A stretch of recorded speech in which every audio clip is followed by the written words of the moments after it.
آپا ناراضگی سے میرے پاس سے اٹھ گئی تھی اور میں سائڈ ٹیبل پہ رکھی اپنی اور کومل کی شادی کی تصویر کو اٹھا کر ماسی کے خوبصورت لمحات کو یاد کرنے لگا۔ میری اور کومل کی شادی ارینج میرج تھی اور وقت کے ساتھ ساتھ ہم دونوں میں ہم آہنگی ہوتی چلی گئی۔ وہ بہت ہی محبت کرنے والا دل رکھتی تھی اور میری ہر چھوٹی ضرورت کا اسے احساس رہتا تھا۔ کومل کی طرف سے مجھے کبھی کوئی شکایت نہیں ہوئی تھی، لیکن ایک بات بہت عجیب تھی جو مجھے سمجھ نہیں آتی تھی۔ میں کومل کو جیب خرچی کے نام پر ایک بڑی رقم دیا کرتا تھا کیونکہ میرے حالات بہت اچھے تھے۔ میری اپنی ذاتی جوتے کی دکان تھی، لیکن اس کے باوجود اس کے پاس پیسے بھی نہیں ہوتے تھے اور اکثر وہ مجھ سے پیسوں کا تقاضا کرتی۔ مجھے اسے پیسے دینے میں کوئی پریشانی نہیں تھی، لیکن اصل مسئلہ یہ تھا کہ وہ پیسے جاتے کہاں تھے، کیونکہ کومل اپنی ذات پر کبھی بھی روپیہ خرچ نہیں کرتی تھی۔ دیکھتے ہی دیکھتے ہماری شادی کو سال گزر گیا اور پھر پاس پڑوس والے مجھے روک روک کر عجیب سے سوال کرنے لگے۔ شروع میں تو سب سے میں جھگڑتا، لیکن آہستہ آہستہ جب کافی لوگوں نے ایک ہی بات پوچھی تو میں کچھ چونک اٹھا۔ کوئی تو بات ایسی تھی جو مجھے نہیں معلوم تھی۔ میں نے جب بھی کومل سے اس بارے میں بات کرنی چاہی تو یا تو وہ خاموش ہو جاتی یا بات بدل دیتی۔ اس نے کبھی مجھ سے کھل کر اس بارے میں بات نہیں کی تھی، اور یہی بات دن بدن میرے دل میں چبھ رہی تھی کہ وہ مجھ سے کیا چھپا رہی ہے۔ ایک دن میں دکان سے جلدی واپس لوٹ آیا۔ ابھی میں گلی کے نکڑ پہ ہی تھا کہ میں نے دیکھا میرے گھر کے دروازے پر ایک آدمی کھڑا ہے اور میری بیوی کومل جو کہ پردہ کرتی تھی وہ دروازے کی اوٹ میں کھڑی اس آدمی کے ساتھ باتوں میں مصروف ہے۔ یہ اور دیکھ کر میرے تن بدن میں آگ لگ گئی۔ محلے والے چیخ کر مجھے کب سے یہ کہہ رہے تھے کہ میری غیر موجودگی میں میرے گھر پر غیر مردوں کا آنا جانا لگا رہتا ہے اور میری بیوی پردے کی آڑ میں بہت کچھ کر رہی ہے، لیکن میں ہمیشہ کومل کے لیے دنیا والوں سے لڑ جاتا۔ مگر آج میں نے اپنی آنکھوں سے یہ منظر دیکھا تھا اور میرے دل میں ایک آگ جل اٹھی تھی۔ جیسے ہی میں گھر کے قریب پہنچا وہ آدمی فوراً گلی کے دوسرے کونے سے نکل گیا اور میں اسے پکڑ بھی نہ سکا۔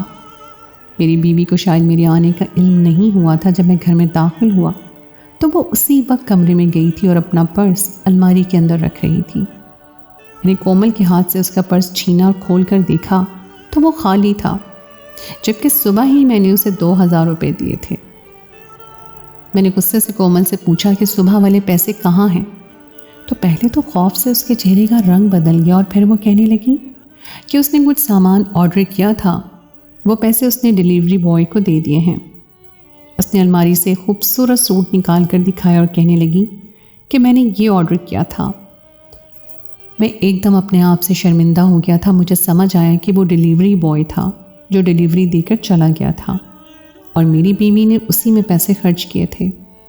مجھے بہت زیادہ شرمندگی کا احساس ہو رہا تھا کہ میں بلا فضول لوگوں کی باتوں میں آ کر اس پر شک کر رہا تھا، لیکن مجھے کیا معلوم تھا کہ میرا شک غلط نہیں تھا، بلکہ میری بیوی نے مجھے بہت آسانی سے بیوقوف بنا دیا تھا۔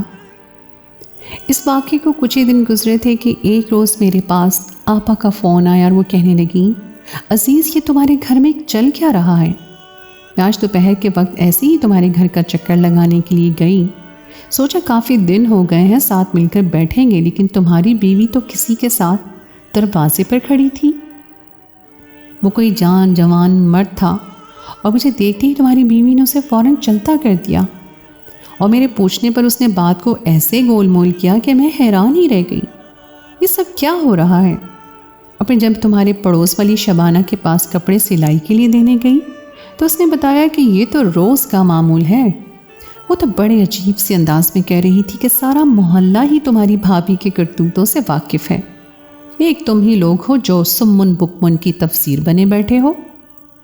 روز ہی کوئی نہ کوئی مرد تمہارے دروازے پہ آ کر کھڑا ہو جاتا ہے اور تمہاری بھابھی پردے کی آڑ میں خوب دل لگی کرتی ہے، لیکن تمہارے بھائی کی غیرت کو تو کوئی فرق نہیں پڑتا۔